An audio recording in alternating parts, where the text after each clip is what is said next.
요즘 우리 주변에 많은 사람들이 예수님을 믿고 섬기며 따르다가 어느 날 주님을 떠나는 경우들이 있는 것을 볼 수 있습니다. 예수님을 떠나는 이유가 참으로 여러 가지라고 생각을 합니다. 그런데 그 많고 많은 여러 가지 이유들을 정리를 해보면 이런 것들입니다. 먼저는 교회에 잘 적응하지 못하면 교회를 떠나고 예수님을 떠나게 됩니다. 각 교회마다 신앙관이 있고 예배의 스타일이 있고 교회의 조직이 있고 그 교회가 추구하는 사명이 있고 각 교회마다 특색이 있는데 자신이 원하는 교회상이 아니었을 때 교회를 떠나고 주님을 떠나게 되는 것입니다. 그래서 자기 마음에 맞는 교회를 사람들이 찾아가는 것이지요. 또 어떤 사람은 지은 죄 때문에 그 죄책감에 시달리다가 주님을 떠나는 경우도 있습니다. 죄를 지으면 누구나 마음속에 죄책감이 들게 되지요. 그러면 그 죄책감을 해결하는 방법은 무엇입니까? 주님께 자신의 죄를 고백하고 용서를 받는 것이지 않겠습니까? 그런데 주님께 회개의 기도를 하지 않고 끝내 죄책감에 시달리다가 교회에서 사람들에게 저지른 실수 때문에 어쩔 수 없이 교회를 떠나고 주님을 떠나는 안타까운 사람들도 있다는 것입니다. 또 어떤 사람들은 삶의 갑작스러운 사건, 변화로 인하여 교회와 주님을 떠나는 경우들도 있습니다. 출산을 했다든지 또 이사를 했다든지 그리고 승진을 했다든지 그리고 사랑하는 사람과 갑작스러운 사별을 했다든지 그리고 뿐만 아니라 사업에 어려움이 왔을 때 원치 않은 질병 때문에 너무 갑작스러운 이런 일들이 자신의 삶에 있게 되었을 때 그 충격 때문에 오히려 더 주님을 찾고 매달리는 것이 아니라 주님의 곁을 떠나는 경우도 있습니다. 뿐만 아니라 어떤 사람들은 대부분 상처를 받아서 주님을 떠나고 교회를 떠난다고 그럽니다. 사실 상처라고 하는 것은 서로가 주거니 받거니 하는 것입니다. 그런데 교회 공동체 안에서 교회를 떠나는 사람들 얘기를 들어보면 자기만 상처를 받았다고 그럽니다. 그런데 여러분, 교회라고 하는 것은 정말 불완전한 사람들이 모인 곳이기 때문에 얼마든지 상처를 받을 수 있는 곳임을 여러분이 아셔야 하는 것이고 또 여러분의 언행심사 때문에 누군가도 상처를 받을 수도 있다는 사실을 항상 명심하셨으면 좋겠습니다. 그래서 사람들이 성직자에게 상처를 받았다, 또 교회의 중직자 리더들에게 상처를 받았다, 혹은 가깝게 지내던 사람들에게 상처를 받았다 이렇게 말하면서 주님을 떠나는 안타까운 일들이 지상교회에서는 계속되고 있는 것이지요. 또 어떤 사람들은 신앙생활을 하면서 외톨이 느낌을 받게 되었을 때 주님을 떠나고 교회를 떠나는 경우들이 있습니다. 교회라고 하는 것은 소속감이 있어야 되거든요. 내가 속한 교회에 대한 자존감이 있어야 되고 자긍심이 있어야 되는데 이제 그런 게 부족한 것이지요. 그리고 평소에 믿음이 좋은 사람들과 친분 관계를 맺고 영적인 신령한 교제가 계속 있어서 힘들고 어려울 때 함께 기도하고 또 기쁠 때 함께 기뻐할 수 있는 이런 신앙의 동기들이 있어야 되는데, 그런 사람들이 없을 때 어렵고 힘들면 자신은 외톨이라고 생각을 하는 것이지요. 그래서 주님을 떠나고 교회를 떠나는 사람들이 있습니다. 또 어떤 분들은 신앙생활의 지루함 때문에 주님을 떠나는 경우도 있습니다. 여러분, 신앙생활이라고 하는 것이 우리가 하루 이틀 정도만 하고 말아도 천국에 갈 수 있는 것이라면 얼마나 좋겠습니까? 신앙생활을 학교처럼 10년 혹은 20년 정도 하고 졸업을 한다 그러면 얼마나 좋겠습니까? 그런데 신앙생활이라고 하는 것은 우리가 시작할 때부터 이 세상을 떠날 때까지 그렇게 하는 것이 아니지 않습니까? 날마다 반복된 생활이 계속됩니다. 예를 들어서 예배라고 하는 것이 그렇지 않습니까? 우리는 주님 오실 때까지 매 주일마다 정해진 시간에 주님 앞에 나와서 또 예배 순서에 따라서 반복적인 예배를 계속하고 있지 않습니까? 지난 주일에 했던 예배를 우리는 똑같은 시간에 지금 또 예배를 하고 있는 것입니다. 이것이 은혜가 있고 성령이 충만한 사람들에게는 매우 행복한 일이지만, 그러나 은혜 없이 하나님의 성령의 역사 없이 신앙생활을 자기 자신의 생각대로 해나가는 사람에게 있어서는 굉장히 지루한 일이고 사실은 힘든 일이라는 생각이 듭니다. 그렇지 않습니까? 그러니 예배하는 것도 힘들지만 교회에서 매 시간마다 헌신하고 봉사하는 것도 굉장히 힘들고 지루해요. 그래서 어떤 사람들은 지겹다라는 표현을 쓰면서 신앙을 내려놓고 하던 일을 그만하게 되는 이런 사람들도 종종 우리 주변에 있지 않습니까? 사랑하는 여러분, 신앙생활은 주님이 오실 때까지 여전한 방식으로, 변함없는 방식으로 하나님을 섬기고 하나님의 말씀을 따라서 하나님을 예배하고 하나님께 큰 기쁨이 되는 그런 삶이 되어야 한다는 것을 꼭 기억해 주시기를 바랍니다. 또 어떤 사람은 왜 주님을 떠나게 되느냐? 그러면 자신이 원하는 것을 얻지 못했을 때, 혹은 자신이 원하는 것을 다 얻고 난 다음에 주님을 떠나는 경우들이 있지 않습니까?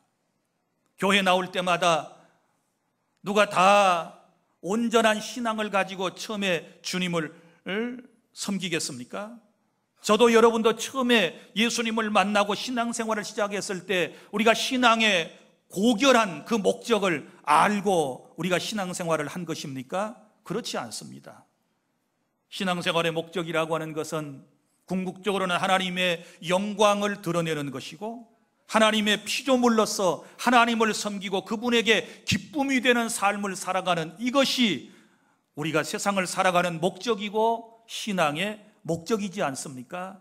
그런데 이런 깊은 사실을 깨닫기 전까지는 대부분 우리의 마음속에 자기 자신이 원하는 것을 이루고자 하는 그런 욕구 때문에 사실은 주님을 믿고 따르는 것 아니겠습니까?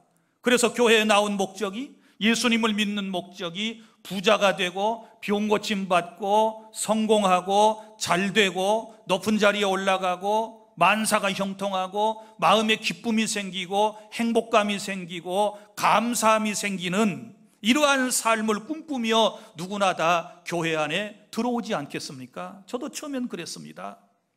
그런데 이런 자기 자신의 간절한 기대와 소망이 자신이 원하는 때에 자신이 원하는 방법대로 이루어지지 않게 되었을 때 사람들은 실망을 하고 낙심을 하게 돼요.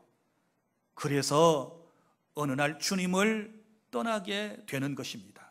뿐만 아니라 아까도 말씀드렸지만 어떤 사람들은 신앙의 목적을 이루었다라는 생각이 들었을 때 주님을 떠나는 경우도 있지요.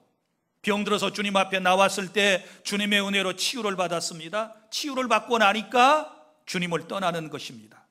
아주 먹고 살기 힘들 때 주님을 찾았습니다. 그런데 하나님의 은혜로 물질이 회복되었습니다. 먹고 살만하니까 주님을 떠나는 사람도 있지 않습니까?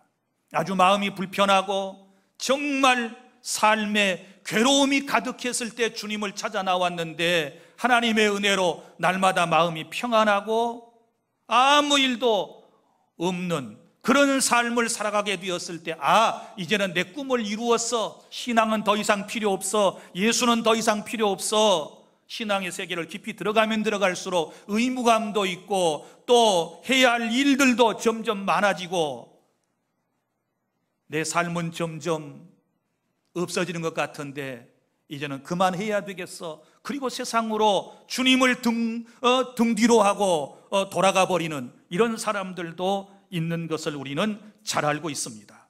뿐만 아니라 어떤 사람들은요, 세상의 것을 끊지 못하는 것 때문에 다시 세상으로 돌아갑니다.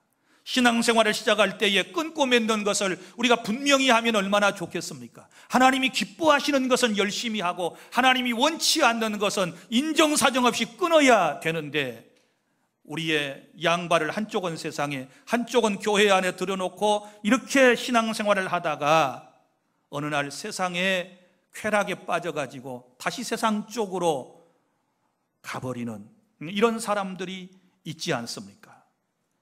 또 어떤 사람들은요, 왜 주님을 떠나게 되느냐, 교회를 떠나게 되느냐 그러면 이단에 빠져가지고 주님을 떠나는 사람들도 있습니다.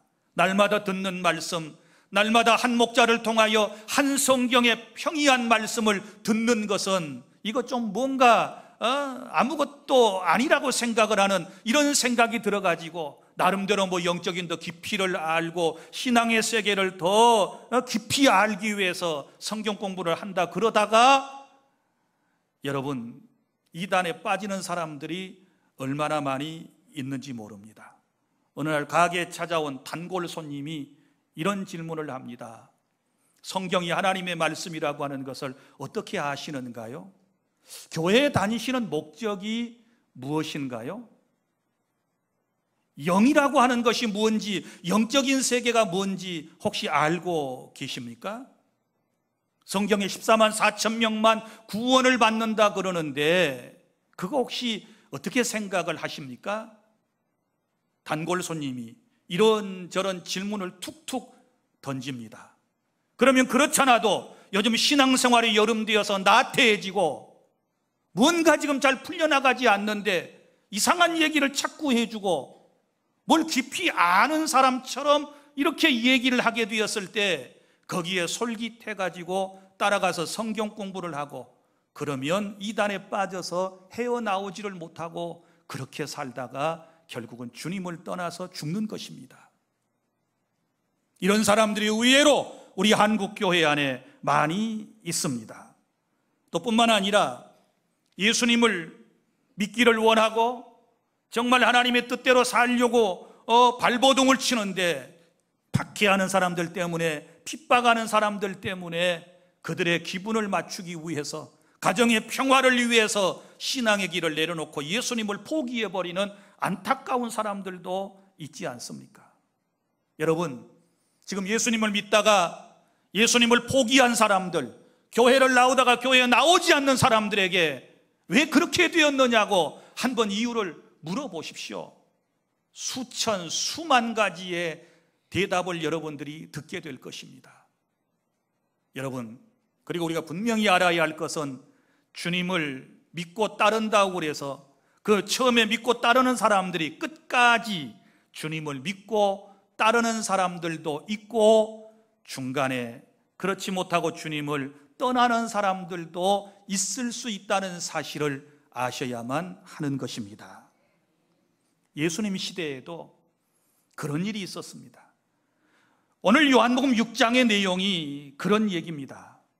자, 처음에 예수님께서 많은 기적을 행하시고 능력을 베푸시면서 병든 자를 치유하시고 또 오병이어의 기적을 통해서 보리떡 5개 물고기 2마리로 5,000명을 먹이시는 기적을 베푸시고 예수님께서 물 위로 걸어가는 기적을 베푸시고 정말 병들고 가난한 사람들, 외로운 사람들을 위로하시게 되었을 때 수많은 군중들이 예수님을 따르게 되었습니다. 그리고 군중들의 한결같은 소원은 무엇이었느냐? 그러면 저런 예수님이 우리의 왕이 되셨으면 좋겠다라는 생각을 갖게 된 것입니다. 왜냐하면 그때 당시는 이스라엘 공동체가 로마의 압제하에 있었거든요. 로마 제국의 압제를 받으면서 너무너무 삶이 고통스럽습니다. 엄청난 세금을 내야 하고 군인들의 저 창칼에 짓밟혀야 하고 인격은 모독이 되고 자유가 없었거든요. 그런데 예수님 같은 분이 왕이 되신다 그러면 먹고 사는 문제 걱정이 없잖아요. 기적을 베풀어 가지고 농사를 하지 않아도 땀을 흘리지 않아도 다 먹여주실 수 있는 것이고 병든 사람 병원에 가서 치료할 필요도 없고 주님이 손 한번 딱 얹어주시면 끝나고 말씀 한마디 하시면 딱 병이 다 고침을 받고 예수님은 고아나 과부의 주님이 되셔서 그들을 찾아가셔서 위로하시고 이런 분이 통치자가 되신다면 우리의 왕이 되신다면 하는 그런 바람을 가지고 실제 이스라엘 사람들이 예수님을 왕으로 세우려고 했다는 기록이 쭉 6장에 나옵니다. 그래서 예수님께서는 그것을 피해 다니십니다. 사람들이 왕으로 세우시려고 할 때마다 그 자리를 피해 다니셨습니다. 그런데 사람들은 끝까지 주님을 따라옵니다. 산을 넘어서 주님이 계신 곳으로 옵니다. 강을 건너서 예수님이 계신 곳으로 옵니다. 광야를 지나서 예수님이 계신 곳으로 사람들이 인산인해를 이루어 날마다 주님을 따라오게 된 것입니다. 어느 날 예수님께서 그렇게 모여든 수많은 사람들에게 이렇게 말씀을 하셨습니다. 아주 충격적인 말씀을 하신 것이지요. 너희들이 나를 찾는 것은 떡을 먹고 배부른 까닭이로다. 너희들이 나를 믿고 따르는 것은 배부른 까닭이요 병을 고침받았고 뭔가 다 육신적으로 잘 되었기 때문에 너희들이 나를 따른 것 아니냐, 이렇게 주님이 말씀을 하시면서 오늘 6장에 자신을 이렇게 소개하기를 시작하셨습니다. 뭐라고 말씀을 하셨는가 하면 51절, 나는 하늘에서 내려온 살아있는 떡이다. 나는 하늘에서 내려온 살아있는 떡이다. 이렇게 말씀을 하실 때 군중들은 그 말의 뜻을 이해하지를 못했습니다. 하늘에서 내려오셨다니? 또 그리고 자기 자신을 떡이라고 말씀을 해요. 54절에서는 내 살과 피를 먹고 마시는 자는 영생을 가졌고 마지막 날에 내가 그를 다시 살린다, 이렇게 말씀을 하시니까 더 충격이에요. 여기 예수님의 말씀 찬찬히 보세요. 내 살을 먹고 내 피를 마신다, 이렇게 말씀을 하셨거든요. 그러니까 얼마나 큰 충격이겠어요. 그리고 또 마지막 날이라는 말을 쓰시면서 그때 내가 또 너희를 살린다, 죽은 사람을 살려내시겠다, 이렇게 말씀을 하실 때 이런 뜻을 이해를 하지를 못했습니다. 그리고 또 57절에 나를 먹는 그 사람은 살리라, 여기 먹으라 그랬어요. 나를 먹는 그 사람은 살게 될 것이다 라고 말씀을 하시게 되었을 때 사람들은 큰 충격을 받습니다. 이것이 주님의 가르침, 설교이거든요. 그런데 이 주님의 말씀, 주님의 이 가르침, 이 설교에 오늘 두 가지 반응이 나옵니다. 첫째, 사람들의 반응. 첫 번째 사람들은 어떤 사람들이냐? 예수님을 떠난 사람들이 있습니다. 예수님을 떠난 사람. 오늘 본문은 그 사람들의 얘기부터 시작이 되는 것을 볼 수 있습니다. 60절, 61절 다 함께 시작. 제자 중 여럿이 듣고 말하되 이 말씀은 어렵도다, 누가 들을 수 있느냐 한데 예수께서 스스로 제자들이 이 말씀에 대하여 수근거리는 줄 아시고 이르시되 이 말이 너희에게 걸림이 되느냐. 아멘. 자, 여기서 말하는 제자는 일반 대중을 의미합니다. 병 고침 받고 기적을 체험하고 예수님을 따르는 일반적인 사람을 제자라고 얘기를 했고, 그 다음에 또 다음에 나오는 12제자는 사도를 의미하는 것입니다. 자, 이 사람들이 주님이 다시 말합니다. 내가 하늘에서부터 내려온 떡이다. 내 살과 내 피를 먹고 마시며 영생을 얻는다. 마지막 날 다시 산다. 나를 먹어야 산다. 이러니까 이 사람들이 뭐예요? 충격을 받은 거예요. 이 말씀의 뜻이 무엇이지? 자, 이렇게 고민을 하게 된 것입니다. 그리고 자기들끼리 수군거리기를 시작했습니다. 그리고 그 결과가 66절 시작. 그때부터 그의 제자 중에서 많은 사람이 떠나가고 다시 그와 함께 다니지 아니하더라. 아멘. 설교에 대한 반응입니다. 이 설교를 듣고 난 이후부터 그의 제자 중에서 일반 대중들을 말합니다. 많은 사람이 떠나가고, 누구를 떠나갔습니까? 예수님을 떠나갔습니다. 다시 그와 함께 다니지 아니했다. 다시 주님 앞에 오지 않았다는 말씀입니다. 여러분, 이런 안타까운 일이 있습니까? 저는 이 본문을 읽으면서 설교자로서 용기를 얻고 오늘 설교를 또 합니다. 어떤 사람들이 이렇게 생각을 해요. 우리 목포주안교회 예수님이 오셔서 설교를 한 번만 해주시면 다 은혜 받고 끝까지 예수님 잘 믿고 하나님 잘 섬기다가 천국에 갈 것이다, 이렇게 생각하는 분들이 더러 계실지 모르겠습니다. 그런데 여기 말씀을 보세요. 예수님의 설교 한마디에 교인 다 떨어졌습니다. 12명의 진짜 제자만 남고 나머지 다 주님의 곁을 떠나갔다라고 말씀을 하고 있습니다. 이상하지 않습니까? 이 말씀을 들으면 저는 용기가 생겨요. 다행히도 제가 설교하는 도중에 떠나가는 사람은 없잖아요. 없어요. 너무 여러분 고마워요. 그렇다고 제가 예수님보다 더 위대하다는 얘기가 아닙니다. 인간 세상이 그래요. 사도 바울이 와서 설교를 하고 우리 교회에서 한 3년 반쯤 목회를 해주시면 목포주안교회가 성령 충만하고 정말 하나님이 기뻐하시는 그런 교회로 부흥될 것 같지요. 그런데 그것도 그렇지 않아요. 에베소 교회에서 3년 반 동안 사도 바울이 개척해서 목회했던 교회도 바울이 떠나고 난 이후에 어떤 일이 생겼는지를 우리는 잘 알고 있고, 고린도 교회도 마찬가지였습니다. 오늘날 지상의 교회가 그렇습니다. 사람들의 모습이 그렇습니다. 우리들의 모습이 그런 것입니다. 기적을 좋아하고 치유를 좋아하고 행복을 좋아하고 이러다가 말씀을 딱 가르치면, 영적인 말씀을 가르치면 이것이 어렵도다 그러고 고민하다가 주님을 떠나는 이런 안타까운 시대에 우리가 세상을 살아가고 있는 것입니다. 여러분 보십시오. 그래서 설교를 듣고 은혜를 못 받고 떠난 사람이 있었단 말이에요. 떠난 사람이 있었어요. 이럴 때 우리 주님의 마음이 오죽이나 아프셨을까요? 자, 그래서 이제 두 번째 말씀은 떠나지 않고 끝까지 남은 사람들을 소개해 드리겠습니다. 자, 지금 이런 이제 대화가 있었단 말이죠. 다 떠났어요. 그때에 예수님께서 이제 딸랑 남은 12명의 제자밖에 안 남으셨어요.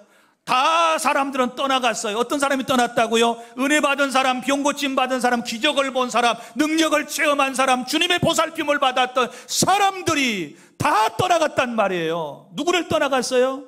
예수님 앞에서 사라졌단 말이에요. 그때 주님께서 12제자에게 하시는 말씀, 너희도 가려느냐? 이렇게 질문을 하셨어요. 너희들도 갈래? 너희들도 나를 놔두고 갈래? 나는 너희들이 필요해.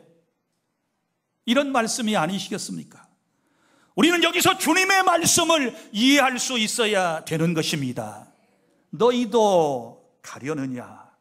그때에 이 주님의 마음을 위로라도 하듯이 제자 가운데 베드로가 이렇게 말씀을 했습니다. 68절 다 함께 시작. 시몬 베드로가 대답하되 주여, 영생의 말씀이 주께 있사오니 우리가 누구에게로 가오리까? 아멘. 할렐루야.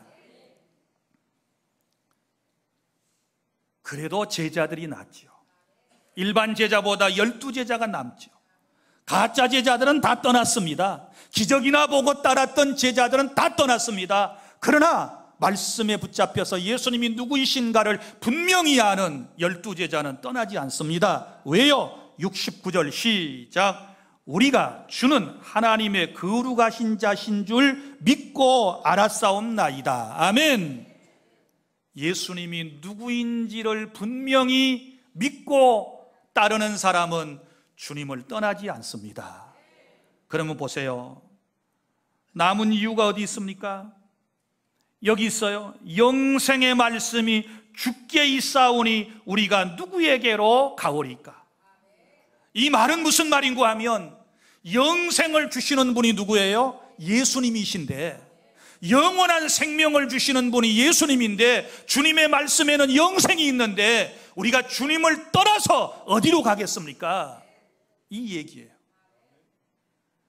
여러분, 우리가 지상의 교회는 형편에 따라서 혹 옮길 수 있지만 절대로 예수님은 떠나서는 아니 된다는 사실을 믿으시기를 바랍니다. 왜냐하면 예수님을 떠나는 것은 영생을 포기하는 것입니다. 영원한 생명을 포기하고 지옥에 스스로 걸어 들어가겠다라고 하는 말입니다. 그래서 인생이 아무리 힘들고 어렵고 신앙의 세계가 이해가 되지 않고 때로는 여러분들이 좌절하고 낙심하고 인생을 그렇게 살아갈 때가 있다 할지라도 절대로 생명의 주님을 떠나서는 아니 될 줄 믿으시기를 바랍니다. 그래서 주는 거룩하신 하나님의 거룩하신 자이신 줄을 믿고 아는 것이 중요한 거예요. 그럼 믿고 알려면 뭐예요? 가르쳐 줘야 되지요. 예수님께서 자신이 누군가를 설명해 주시지 않습니까? 제자들은 이 떡의 의미를 나중에 이해를 했습니다. 자, 예수님은 하늘에서부터 온 산떡이다. 예수님은 어디에서 오셨어요? 하늘에서 오셨다. 그런데 이 떡은 무슨 떡이에요? 산떡이, 죽은 떡이 아니고, 육신을 가진 사람이 밥을 먹지 아니하면 죽는 것처럼 생명의 산떡이 되시는 예수님을 믿지 아니하면 죽는다는 그 뜻을 제자들은 이해하고 믿었다는 사실을 깨달을 수 있기를 바랍니다. 이것이 신앙입니다. 할렐루야. 그래서 떠날 수가 없는 거예요. 예수가 생명이라는 사실을 믿고 아는 사람은 어떤 경우에도 주님을 저버릴 수가 없는 거예요. 신앙의 세계가 내 뜻대로, 내 생각대로, 교회가 내가 원하는 교회가 아닐지라도 절대로 주님을 떠날 수가 없는 것이랍니다. 믿습니까? 이런 믿음이 될 수 있기를 바랍니다. 이런 신앙을 가져야 영원토록 주님을 모시고 주님 나라에 함께 갈 수 있다는 사실을 아실 수 있기를 바랍니다. 사랑하는 주 안의 성도 여러분, 영원한 진리를 발견한 사람은 그것을 믿는 사람은 어떤 경우에도 주님을 떠나지 않는다는 사실을 기억하십시오. 여러분, 예수님은 우리에게 영원한 생명을 주시기 위해서 이 땅에 오신 하나님이시며 곧 우리의 구주이심을 믿습니다. 여러분, 인생은 언제나 누군가나 다 한 번은 죽습니다. 죽지 아니할 사람은 없습니다. 여러분, 병들었다가 고침을 받아도 또 죽습니다. 가난했다가 성공해도 죽습니다. 배고팠다가 배가 불러도 한 번은 또 죽습니다. 그러나 예수님을 생명의 떡을 먹듯이 믿는 사람은 영원한 생명을 얻게 되는 것입니다. 오늘날 수많은 사람들이 영원한 생명에는 관심이 없고 우선 보이는 육신의 떡, 병고침, 성공에만 관심을 가진다면 결국은 일반 제자들처럼 주님을 떠나게 될 거예요. 그러나 예수님이 생명이시라는, 영생이시라는 사실을 알고 믿는 사람은 어떤 시험에서도, 어떤 고난에서도, 어떤 역경에서도 끝까지 주님을 의지하며 섬기다가 주님 나라에 가게 될 줄 믿으시기를 바랍니다. 오늘 본문을 통해서 제가 여러분들에게 예수님이 하셨던 질문을 하겠습니다. 그러면 여러분들이 68절과 69절로 명확하게 이 말씀을 여러분의 말씀으로 여러분들이 이해하고 이 말씀으로 대답해 주시기를 바랍니다. 제가 67절 질문을 합니다. 예수께서 12제자에게 이르시되 너희도 가려느냐?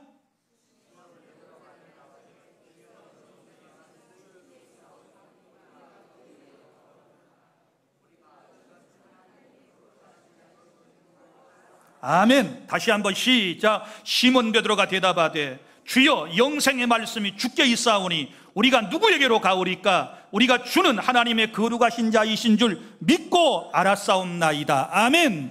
그래서 주님을 떠날 수 없습니다. 기도하겠습니다.